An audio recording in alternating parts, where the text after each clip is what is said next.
저와 여러분들 인사하면 좋겠습니다. 메리 크리스마스. 메리 크리스마스. 메리 성탄. 메리 성탄. 우리 한 번 더 해볼까요? 매일 성탄. 매일 성탄. 매일 성탄 되는 축복이길 바랍니다.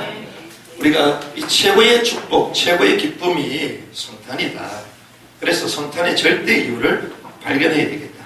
우리 인간이 해결할 수 없는 그 수많은 문제들 가운데 근원적인 문제가 있는데 이 문제 때문에 우리는 끊임없이 과거, 현재, 미래에 대해서 고민하고 거기에 걸려든다는 거죠.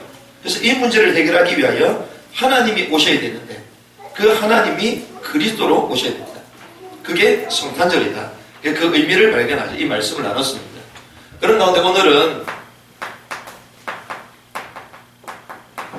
오늘 본문에 동방박사가 나옵니다. 이 동방박사가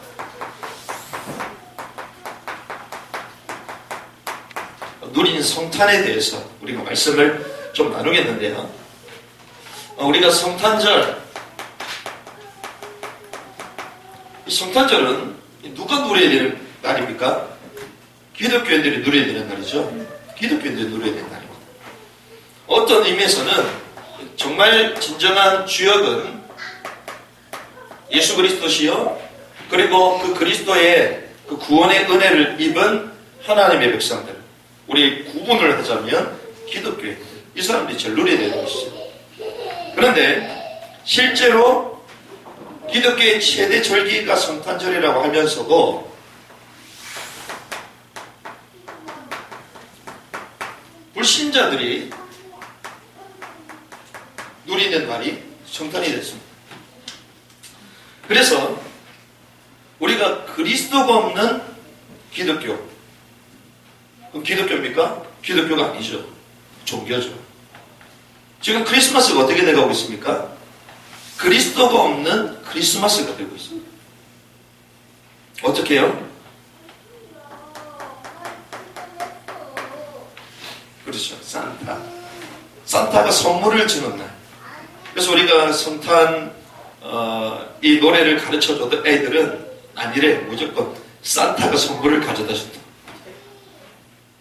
아니야, 그거 아빠 엄마가 사줘서 선생님한테 전달해서 너희한테 준 거야. 아니래, 무조건 산타가 줬대. 산타가 선물 주는 날로 생각하는 거죠. 캐롤도 자세히 보면요, 이 그리스도에 대한 내용을 계속 없이 합니다. 뭐 루돌프 사슴코 뭐 이런 데 나오고 징글벨. 근데 이 복음에 대한 내용이 갈수록 캐롤에서 없어지고 있죠. 그리고 드디어 크리스마스라고 부르면 되지 않도록, 부르면 안 되도록 홀리데이 이렇게 말합니다. 홀리데이. 그냥 야영하는 날로 이렇게 착각하는 것이죠. 이런 날로 계속 만들어지고 있다는 것입니다. 우리가 부처 탄생, 부처님 오신 날, 뭐 전 동네에 막 연등을 걸어놓고 하잖아요. 근데 지금은요, 크리스마스라고 해도 추리가 잘 없어요. 그래서 제가 우리 그 앞에 추리를 달자 그랬더니 알겠다. 근데 방법이 없어. 그래서 일단 포기하고 우리 건물에 우리 이 홀에서만 하자. 이래 추리를 이렇게 해놓은 거예요. 그래서 밖에 나가면요, 아무것도 없어. 부처님 오신 날에는 밖에 막 연등 들고 하는데 우리만 없어요. 보니까는. 그렇구나. 이거 완전 기독교 최대 축제의 날인데 어떤 의미에서 불신자들이 이 날도 누리고 있는 이런 것들을 볼 수 있죠. 이런 가운데에 우리가 그러면 왜 이 성탄절에 불구하고 성탄을 누리지 못하냐? 진정한 의미,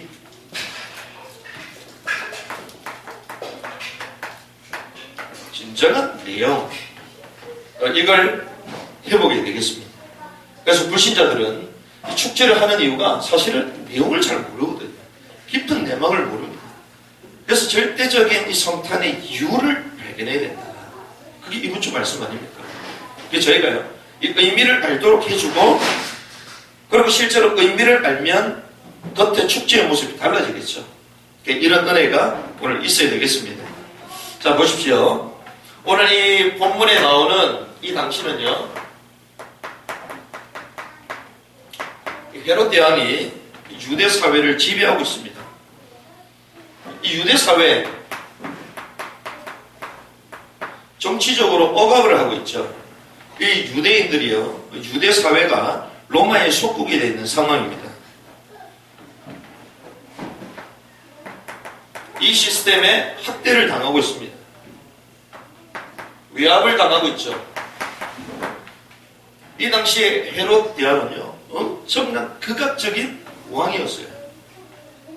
건설을 통해 가지고 자기 이름을 내기도 하고, 그리고 전쟁을 확산시키기도 하고, 그러면서 자기 포로되어 있는 이 민족들을 학대를 했습니다. 정치적인 위압과 학대, 노예였죠. 이거 한마디로 얘기하자면 욕을 잃도록 만들어요. 주권을 잃도록 만들어요. 유대 백성들을요, 학대하고 위압, 정치적으로 위압하고요, 그리고 노예되게 만들었습니다. 그들의 권리, 우리가 요즘 이 얘기 많이 하잖아요. 인권 말하잖아요. 인권. 그러니까 인권을 상실해버린 이런 시대죠. 그런데 이게 정치적인 상황이라면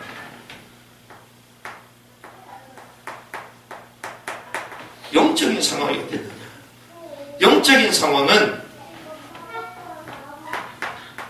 400년 동안 신약과 구약의 그 텀이 있었던 중간기입니다. 우리가 신약과 구약의 중간사라고 그러죠. 암흑기라고 합니다. 말라기 그 이후에 마태복음 이제 사복음서가 시작이 되는데 그 가운데 400년이 침묵기였습니다. 중간기였습니다. 그때는 하나님의 말씀도 없었어요. 그때는 이 하나님의 말씀을 제대로 전달해주는 선지자들이 있습니다. 그냥 단순한 선지자가 아니라 그 시대를 바라보면서 정확한 복음의 말씀을 전달하는 선지자도 없었어요. 그러니 결국 어떻게 됩니까? 노예가 되고 속국이 됩니다. 노예가 되고 속국. 우리 신앙생활에 하나님의 선명한 말씀이 없으면요, 나도 모르게 세상에 노예가 됩니다. 세상의 가치관에 볼모로 잡혀요. 세상이 말하고 있는, 세상의 매스컴이 말하고 있는 그 메시지가 내 삶을 딱 지배합니다. 나도 모르게 그렇게 가고 있어요. 젊은 세대들 성공, 본인도 모르게 가고 있습니다. 본인도 모르게 눈에 보이는 현실에 잡히게 되어 있습니다. 왜? 하나님의 말씀이 끊어집니다. 이게 유대인들, 유대 백성들이 하나님의 말씀과 선지자의 그 소리를 듣지 않는 침묵의 기간이 400년이 흐르면서 완전 강대국의 노예가 되고, 그래서 우리가 이해를 해야 돼요. 이해를. 하나님의 말씀이 끊어지면, 우리 가정에 정말 정확한 복음의 말씀이 끊어지면 나도 모르게 이렇게 돼요. 우리도 모르게 우리 가정과 우리 자녀가 이렇게 됩니다. 우리 지역이 이렇게 됩니다. 그래서 이 지역에 복음 가지고 있는 교회가 있다는 게 축복이죠. 하나님 우리를 복음을 알게 하시고 우리 가정에 기도의 파수꾼을 세운 걸 감사하셔야 됩니다. 이 복음의 말씀이 없으면 나도 모르게 이렇게 돼요. 나도 모르게. 죽는 게 아니에요. 죽으면 좋겠는데 죽는 것도 아니에요. 여기 사람들 만족하면서 살았습니다. 왜? 의식주 문제가 해결되잖아요. 그런데 정치적으로 다 위압을 당하고, 정치적으로. 이제 우리나라 한국 사회도 이렇게 가고 있습니다. 법안을 가지고 우리 볼모를 탁 잡고 있거든요. 그래서 지금 이 법안, 동성애, 인권 조례 이런 것들 막 폐지하려고 우리가 설명하기도 하잖아요. 다 그런 이유가 있습니다. 북한은 어떻습니까? 정치적으로 싹 잡고 있죠. 노동당, 제1당이죠. 하나밖에 없었거든요. 김정대가 말하면 그 법이 되는 거예요. 형제도 없고요, 계급도 없습니다. 김정은 그냥 왕이에요. 한마디로 법이라니까. 그러니까 그거를 알기 때문에 눈치를 보는 겁니다. 아, 태양에 가까이 있으면 따뜻하듯이 이 태양의 이 수령님 근처에 있으면 내 먹고 사는 거는 딱 해결이 되는 거예요. 그 눈치 보면서 그렇게 사는 겁니다. 이번에 태영호 공사가 기순했잖아요. 북한의 주재원관 서열 2위거든요. 이분이 어제 기자회견 했다는 거죠. 그저께 영상 올라왔잖아요. 뭐라고 그러냐? 자기가 그렇게 살아왔다는 거예요. 살아남기 위하여 그렇게 살아왔다는 거예요. 그러면서 2017년도 김정은이가 핵개발 완성을 앞두고 있는데 우리 민족이 몰살당하기 때문에 나는 이 모습 볼 수 없다. 그래서 나는 기순을 선택했다.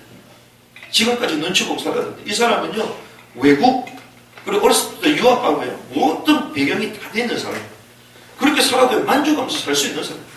그런데 영적으로 정치적으로 탁 잡혀있는 이 민족의 동포 이 미래를 보면서 가슴이 아팠다. 나는 이렇게 살 수 없다. 김정은은 그래도 스위스에서 나름대로 유학도 하고 공부도 했기 때문에 이 문명자이기 때문에 좀 생각이 다를 거다. 그래서 우리 민족들 북한 동포들을 그래도 나름대로 이런 억압에서 풀어주고 개혁, 개방을 할 수 있는 인물이지 않겠냐 생각했는데 시간이 지나면 지날수록 더 억압하고요. 더 폭정을 일으킵니다. 자기 고모 장석 때도 고사총으로 사 죽이죠. 막 이러니까 도저히 안 되겠다. 그게 빠져나왔다. 우리가 하나님의 말씀이 끊어지면요. 우리 삶의 영적인 공백과 침묵을 넘어서서 핍박이 찾아옵니다. 이게 헤롯 대왕 시대의 유대 사회의 모습이었습니다. 분명히 예배, 제사가 없었겠습니까? 자기 나름대로 제사 드립니다. 그리고 유대인들의 절기 지킵니다. 그런데 예배도 지키고 제사도 드리고 절기 모든 문화 행사를 다 하는데 결국 자기의 영적인 묶여있는 이 문제를 해결 못하는 거예요. 이걸 우리는 이렇게 얘기합니다. 종교입니다. 종교화되어 있는 유대사회. 왜? 영적인 사실을 모르니까. 껍데기는 전부 다 있는데 실제로는 종교예요. 실제로. 그러니까 영적인 갈등을 엄청 하는 거예요, 이게. 유대사회가 이랬다. 그러면서 한 가지가 있었습니다. 이번 주 말씀 나눴죠?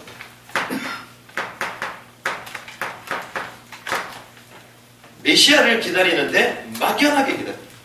막연하게. 우리가 신앙생활을 그럴 수 있거든요. 막연하게 응답 기다릴 수 있습니다. 막연하게. 그냥 내 미래 알아서 되겠지. 하나님 인도하시겠지. 나는 전도자요. 렘넌트요. 이 전도들 그런 가운데 되겠지. 그럼 막연한 거예요. 아, 우리 교회는 되겠지. 전도자가 와가지고 메시지도 되겠지. 나는 이 흐름 속에 타면 되겠지. 막연하면 안 됩니다. 아, 이번에 선교도 다닌다. 막연하면 안 된다. 우리도 모르게 이렇게 다 갈 수 있다. 이게 유대사회 모습입니다. 그런데 이 침묵을 깨고 주님이 탁 오시잖아요. 그 별을 보고 간 인물이 동방박사입니다. 그런데 동방박사가 제일 먼저 나옵니다. 이 배경을 보면 이 동방박사가요 이교도잖아요. 우리는 말하면 이방인입니다. 이러한 교회 배경, 기독교 배경, 유대인 배경, 율법 배경 아니었다니까요. 이교도였어요. 문화와 배경이요 전혀 다른 종교를 갖고 있던 사람. 여기 보니까 박사, 점성술 얘기했죠.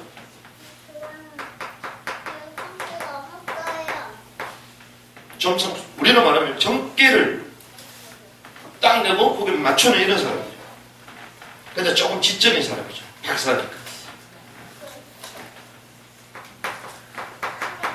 미신, 우상, 이걸 섬기는 사람. 근데 여기 점성술은 뭐 천문학, 뭐 의학, 자연과학 뭐 이런 거 다 있습니다. 전문. 그러니까 영적인 것 플러스 전문 지식을 가지고 있는 딱 사람. 지금 시대가 이렇게 가고 있거든요. 지금 시대가. 옛날에는 우리 뭐 귀신이 어디 있어 이랬잖아요. 근데 요즘 아이들은 귀신 있다고 인정합니다. 왜? 만화에 그렇게 나와요. 요즘 보는 애니메이션에 테크놀리지, 최고급 기술의 그런 문명의 발전과 더불어 귀신을 앞에 탁 내세웁니다. 그러니까 아이들이 앞으로 엄청나게 영적 문제가 올 거예요. 그래서 제가 지난주에 그 얘기했거든요. 그 사역자 되시는 권사님, 잘 생각을 잘해야 돼. 앞으로 귀신 엄청 올 거다, 애들. 왜? 예수님은 그걸 보여줘요. 포켓몬스터. 요게 와치. 요게인데 와치 시계를 잡고 있어. 요게가 시계를 잡고 있어. 시계의 모든 인생의 그 세계 테크놀로지 최고의 기술이 시계에 다 들어있거든. 이 당시도 그랬던 것이죠. 여기 전문가였습니다. 그런데 그들이 연구를 했습니다. 큰 별이 나타났습니다. 근데 이 별이 어디 있어요? 베들레헴. 이걸 보고 찾아오죠. 찾아와서 이걸 보고 일단 기뻐했다고 했습니다.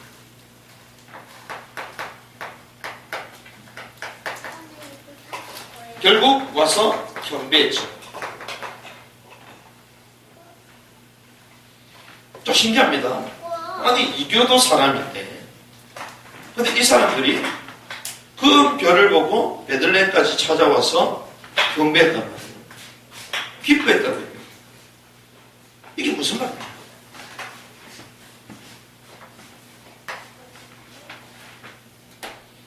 우리가 역사적으로 보면 이 사람들이 대부분 페르시아 사람들이라고 얘기를 합니다. 페르시아는 우리가 말하는 이란이라고 볼 수 있죠. 그런데 이 당시에 유대인들이 이스라엘 백성들하고 이스라엘과 바벨론 여기 실크로드에 문명이 교류가 했답니다. 그러다 보니 이 유대 사회, 특별히 유대인들이 말하고 있는 유대 예언 이런 것들을 듣게 된 거죠. 들으면서 이러한 스토리들이 친속했다는 거예요. 언젠가는 메시아가 올 것이다. 언젠가는 이 유대 사회를 구원할 진짜 왕이 오실 것이다. 이 얘기가 전승처럼 들렸다는 거죠. 그게 어디에 나오냐? 민수기. 민수기 24장 17절에 나옵니다. 이렇게 나옵니다. 내가 그를 보아도 이때의 일이 아니며 내가 그를 바라보아도 가까운 일이 아니로다. 한 별이 야곱에게서 나오며 한 규는 통치자죠. 규가 이스라엘에게서 일어나서 모압을 이쪽에서 저쪽까지 쳐서 무찌르고 또 셋의 자식들을 다 멸하리로다. 자, 이런 전승들이 계속 있었다. 전승들. 한 별이 나타나. 한 규가 일어난다.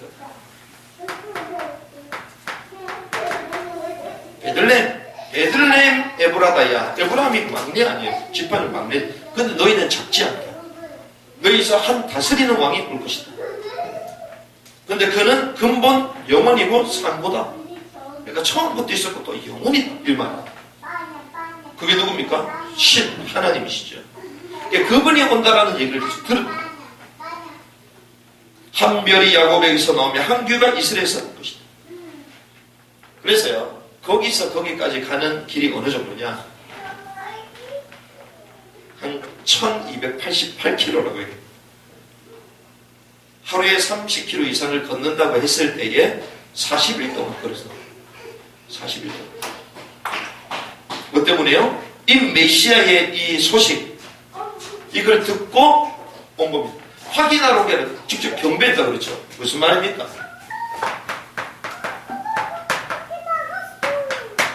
나의 복음이 된 것입니다. 나의 복음. 나의 메시아. 이 이교 복음을 그냥 간접적으로 예언처럼 들었던 이 사람이 진짜 복음을 깨달았어요. 진짜 인류를 구하는 메시아구나 깨달은 거예요. 이게 우리가 가가지고 선명하게 얘기도 안 했는데 그 예언과 그 스토리를 듣고 이교 이방인들이요, 이분은 그리스도다 깨달은 것입니다. 그 증거가 무엇입니까? 예물입니다. 세 가지 예물을 드렸습니다. 황금을 드렸죠. 유향을 드렸습니다. 그리고 모략을 드렸습니다. 황금은 누구에게 드리는 겁니까? 왕에게. 모든 사단에게 잡혀 있었을 때에, 세상 임금 사단을 섬기고 있었을 때에 주님 말씀하셨죠. 하나님의 아들이 나타내신 마귀를 멸하기 오셨다. 이 땅에 왕으로 오셨다. 그걸 알고 황금을 유향은 무엇입니까? 아라비아의 이 지방의 이 관목, 이 향기 나는 나무가 있습니다. 그 향기 나는 그 나무의 송진, 거기 향기가 확 진하게 난다. 이게 퍼지는 거죠. 퍼집니다. 뭘 말하죠? 선지자. 향기가 싹 전달되는 거예요. 이것은요, 신성 나타나는 거거든요. 신이시다. 우리의 길을 알려주는 선지자. 내가 곧 길이요 진리요 생명이니 나로 말미암아 아버지께로 올 자부터 하나님 만나는 길, 유향을 만나. 모략은 무엇입니까? 이게 신을 상징하는 거라면 이거는 사람을 상징하는 거예요. 모략은 무엇입니까? 방부제입니다. 그리고 썩는 것을 막는 신체의 염을 하는 게 모략이거든요. 무슨 말입니까? 모든 사람이 죄를 범하 하나님의 영광에 이르지 못했는데 죄 문제 해결하는 제사장으로 오셨다. 아직 우리가 죄인 되었을 때에 주께서 우리를 사랑하심으로써 그리스도에 대한 자기 사랑을 확증하셨다. 주께서 죽으심으로써 우리에 대한 자기 사랑을 확증하셨다. 이 동방박사가 들은 이 예물이요, 그리스도를, 이걸 주님 말하는 거예요. 성탄. 이 처음에 맛본 사람이 누구냐? 동방박사, 이방인입니다. 무슨 말이죠? 성탄이 기독교인들만의 축제입니까? 아니요. 불신자들, 복음 모르는 이방인에게도 하나님은 이 축복을 전달해 줍니다. 이게 성탄입니다. 우리끼리 놀고 먹고 아니라는 거죠. 오히려 우리보다 불신자가 더 축제야. 근데 뭘 몰라요? 내용만 몰라. 그럼 우리가 뭐 해야 됩니까? 내용을 전달하는 거죠. 이게 동방박사가 먼저 성탄을 누린 것입니다. 반대로 얘기하면 불신자가 먼저 누린 성탄이에요. 제가 얘기했잖아요. 주일날 어떻게 메리 크리스마스 외치는 사람이 아무도 없냐. 전부 다 눌려가지고 와가지고 우리 원래 체질이에요. 원래 체질. 우리가 만약에 성도가 10,000명 100,000명 되면 그렇게 했습니다. 우리는 사람하고 상관없어요. 그렇죠? 사람만은 기쁘겠죠. 그건 다 거짓말, 뻥이야. 왜? 혼자 있으면요, 그 공함이 더 크게 밀려요. 제가 늘 얘기하잖아요. 우리는 한두 명 있어도요, 저는 10만 명씩이라고 생각한다니까요. 똑같습니다. 똑같대. 사람하고 상관, 하나님한테. 우리가 드린 예물이 사람이 많아야지 내가 뭐 하고, 아니에요. 동방박사가요, 이걸 알고 그 수천 길을 걸어서 혼자 왔겠습니까? 박사니까 중요한 인물이겠죠. 주변에 아마 사람까지 1회까지 끌고 갔을 거예요. 그 예물 들고 황금 들고 얼마나 무거워요. 그러니까 옆에 말하고 낙타 다 있었을 겁니다. 들고 갔을 거예요. 누구를? 그리스도를 맞이하기 위하여 오신 것입니다. 말씀을 정리하겠습니다. 그래서 우리는 어떻게 해야 되겠습니까? 나의 성탄이 되게 하라. 2000년 전에 예수님 오셨구나. 그래, 기념, 빨간 다리니까 좀 쉬자. 이게 아니에요. 나의 성탄 무엇입니까? 나의 메시아.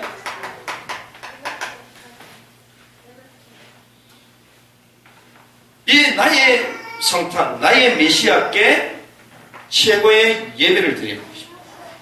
최고의 경배.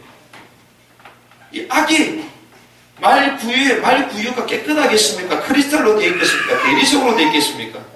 얼마나 냄새나겠어요. 페브리즈 뿌리도 안 돼. 엄청 냄새날 거야. 소똥 냄새부터 거기에 무릎을 꿇고 경배하잖아요. 그리스도를 제대로 안다. 이야, 그럼 우리가 얼마나 시설이 좋아요, 지금? 엄청 안 좋은 데서도 무릎 꿇고 예배할 수 있어요. 그 정도로 예배의 최고 가치를 갖고 있어요. 근데 예배 드릴 때 늘 힘들고 시간 맞추기도 어렵고, 그게 우리가 메시아에 대해서, 복음에 대해서 미자립 상태예요. 그러니까 교회가 왜 미자립이냐? 복음을 잘 몰라서. 왜 교회가 계속 무너지고 성도님들이 없어지, 교회가요, 복음에 대해서 가치를 계속 상실하는 것입니다.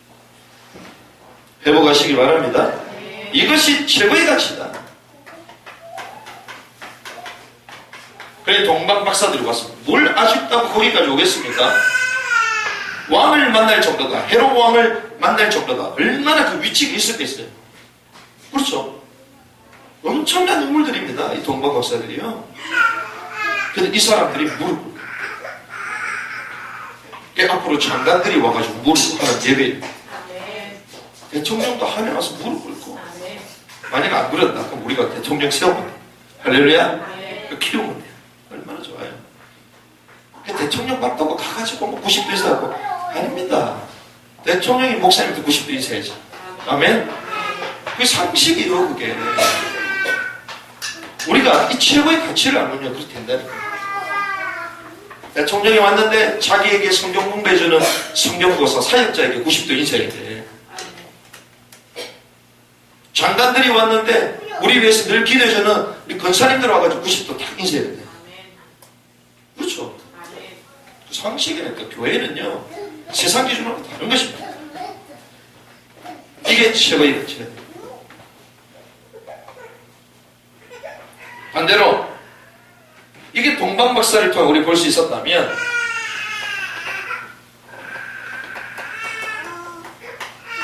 유대인들은 무엇이었습니까? 종교화된 예배를 드리고 있습니다. 최고의 축복을 다 받았는데 유대인들은요, 이 메시아를 알지 못해요. 자기 땅에 오셨는데도 거절했어요. 배척했어요. 나무에 달리셔서 우리의 모든 죄 문제를 해결해 고통을 당하셨는데 그걸 수치스럽게 해요. 유대인들. 그런데 예배는 처음부터 다 드려. 제사는 다 해요. 절기는 다 지켜요. 성경을 달달달 외웁니다. 결국 저주받았어요. 메시아만 모르요. 이런 종교인들을 만들면 안 된다 이 말이에요. 그래서 저와 여러분들은 교회를 두고 있어서 기도하셔야 됩니다. 믿음이 약하고 복음이 목하고 그 손으로 꿇어야 된다니까. 제가 마음이 얼마나 아픈지. 그래. 단 한 사람이라도 정말 복음을 깨닫도록 우리가 기도해야 되는데. 연약해서 자기가 막 이런 부분들을 말하는 모습을 보면서 그래서 그런 사람은 처음부터 복음 주고 세례를 바로 줘야 돼요. 성령의 능력과 안수해서 복음이 확 깨닫도록 처음부터. 우리 착각한다. 신앙생활 잘하고 뭐 이러면 세례를 주고 헌금 많이 하고 이러면 안수를 주고. 아닙니다. 이런 예배에서 빨리 벗어나. 이런 상태에서 벗어나야 돼. 최고의 가치, 이 그리스도를 보고 우리가 진정 예배를 할 수 있어요.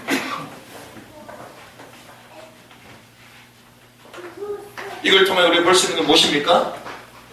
이방 땅에게도 숨은 제자가 있다는 것입니다. 그렇죠? 이방 사회, 불신 사회, 우리가 볼 때 복음이 전혀 없다고 생각하는 그 땅에도 숨은 제자가 있다는 것입니다.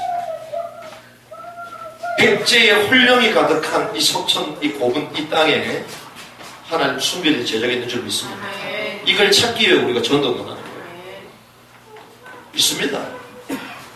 무너진 사람뿐만 아니라 엘리트 같은 이런 동방박사 같은 사람이 있어요. 하나님, 이거 하나님이에요. 그래서 우리는 뭐합니까? 숨은 제자, 동방박사를 찾아라. 이게 현장 전도 예배의 메시지. 동방박사를 찾아라. 이 성탄을 누리는 동방박사입니다. 그래서 제가 어제 우리 청년, 아리따운 청년 두 분과 함께 아차산을 갔다가 내려왔더니 또 뭐 엄청 맛있는 데가 있다고 뭐 가가지고 먹었는데, 생각보다 만족했어요. 그래서 제가 얘기했죠. 내년에 미션, 현장 전도 예배, 이 점호 예배를 그 지역에서 곳곳에 예배 시스템을 세워서 사람을 찾자. 동방박사.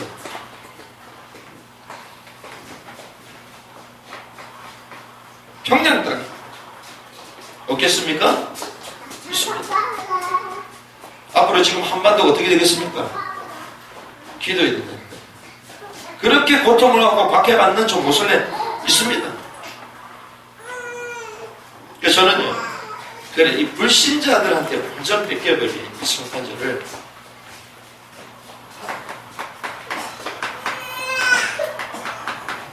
거리 행진을 해야 됩니다. 성탄의 축제, 페스티벌을 벌려야 됩니다. 제가 다 생각 가지고 있습니다. 이번 주일날 그래서 우리가 잠시 갔다 왔잖아요. 거리 행진은 못 갔지만 앞으로 우리가 해보게 됩니다. 앞으로 우리가요, 테헤란어를 착 도심을 착 들어가면서 거리 행진을 합니다. 석천 호수를 돌면서 거리 퍼레이드를, 카 퍼레이드. 생각해야 됩니다. 우리가 우리끼리 와가지고 하라? 절대 안 옵니다. 우리가요, 5톤 트럭 두세 대 딱 해가지고 꾸며가지고 거리 행진을 합니다. 왕이 나셨습니다. 선포하는 거예요. 이 지역의 흐름을 바꾸는 겁니다. 그러면 이거 할 수 있는 사람 몇 명 있어야 되겠습니까? 그 시간표를 보고 있는 거예요. 그래서 어디까지? 저 강남 코엑스까지 봉은사를 지나서 봉은사 앞에서 그 선정면을 돌아서 테헤란을 들어와서 다 가지고 있다니까요. 거리 행진을 해야 돼요. 축제를 해야 돼요. 그 선포해야 돼요. 잃어버린 성탄의 축제를 우리가 벌려야 돼요. 그래서 필요하다면 이 지역의 교회들과 또 연합하기도 하고. 그렇죠? 이런 사람이 숨어 있다는 거예요. 그래서 우리가 단순히 뭐 우리끼리 성탄, 복음 이게 아니라 결국 하나님은요, 이걸 하게 된 것이죠. 동방 박사가 복음을 누려서 성탄의 의미를 알았습니다. 견딜 수 없었어요. 그 별을 보고 달려갈 수밖에 없었어요. 그것도 가장 고귀한 것을 가지고 최고의 예배를 드렸습니다. 저와 여러분들이 성탄의 절대 이후 성탄의 절대적인 기쁨을 누리는 한 주간 되시길 주님의 이름으로 축복합니다.